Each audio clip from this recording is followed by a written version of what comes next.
এই সরকারকে যেমন ভালোবেসে আদর করে গদিতে বসানো হয়েছে, ঠিক তেমনি টেনেও নামাতে আমাদের সময় লাগবে না। উত্তরবঙ্গের মানুষ কি শুধু রিক্সা চালাবে? বিগত ফ্যাসিস্ট তারাও কিন্তু প্রতিমন্ত্রী উত্তরবঙ্গ থেকে দিত, কিন্তু এই সরকারের আমলে কোথাও উত্তরবঙ্গের কোন প্রতিনিধি দেখতে পাইনি। 2 দিন আগে আপনারা যে 3 জন উপদেষ্টাকে শপথ করালেন, বিতর্কিত ব্যক্তিদের শপথ করালেন, তাদের ম্যান্ডেট কে দিয়েছে? আপনারা কেউ দিয়েছেন? বিগত ফ্যাসিস্টের আমলে সেই ফ্যাসিস্টের হাতকে শক্তিশালী করার জন্য তার সর্বোচ্চটা দিয়েছে।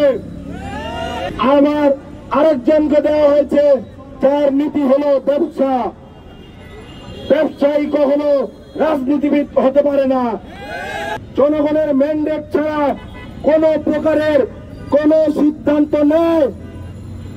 তাহলে এই সরকারকে যেমন ভালোবেসে আদর করে গদিতে বসানো হয়েছে, ঠিক তেমনি টেনেও নামাতে আমাদের সময় লাগবে না। আমাদের উত্তরবঙ্গ, সেখান থেকে কোনো উপদেষ্টা দেওয়া হয়নি। আমরা প্রশ্ন করতে চাই, উত্তরবঙ্গের মানুষ কি শুধু রিক্সা চালাবে? উত্তরবঙ্গের মানুষ কি শুধু গার্মেন্টসে কাজ করবে? উত্তরবঙ্গের মানুষ কি শুধু কৃষক হয়ে থাকবে? তাদের সন্তানেরা কি নীতি নির্ধারণী পর্যায়ে যাওয়ার যোগ্যতা রাখে না? আপনি ঢাকা বিশ্ববিদ্যালয় দেখেন, পাশেই সেন্ট্রাল লাইব্রেরি, আপনি সেখানে যান, গিয়ে খুঁজুন চাকরি প্রার্থীদের মধ্যে কত শতাংশ উত্তরবঙ্গের। ঢাকা থেকে উত্তরবঙ্গ পুরোপুরি বিচ্ছিন্ন হয়ে যাবে। সাজিদ আলম কোথায়? আমরা কি অভ্যুত্থান করিনি? আপনারা কি আমাদের চেহারা দেখেননি?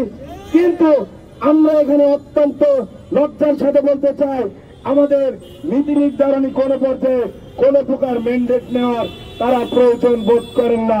মোস্তফা সরোয়ার ফারুকীকে আপনারা তার চলচ্চিত্রগুলো দেখেন, আপনারা তার কর্মকাণ্ড দেখেন। বিগত সরকারের আমলে তিনি কি আসলে বাংলাদেশের যেই সংস্কৃতি সেটাকে ধারণ করেন? খুনির আসামি কিংবা এই সমস্ত সংস্কৃতিহীন ব্যক্তিকে কোনোভাবে উপদেষ্টা পরিষদে নিয়োগ দেওয়া চলবে না, চলবে না। তা না হলে উত্তরবঙ্গের সন্তান হিসেবে বলতে চাই, যমুনা সেতু ব্লক হয়ে যাবে। বিগত ফ্যাসিস্ট তারাও কিন্তু মন্ত্রী না হোক প্রতিমন্ত্রী উত্তরবঙ্গ থেকে দিত, কিন্তু এই সরকারের আমলে আমরা সচিবালয় কিংবা মন্ত্রণালয় কোথাও উত্তরবঙ্গের কোন প্রতিনিধি দেখতে পাইনি। বাংলাদেশের আমরা যে অন্তর্ভুক্তিমূলক নতুন বাংলাদেশ গড়ার কথা ভাবছি, দ্বিতীয় প্রজাতন্ত্র গড়ার কথা ভাবছি, সেটি কখনোই সম্ভব নয়।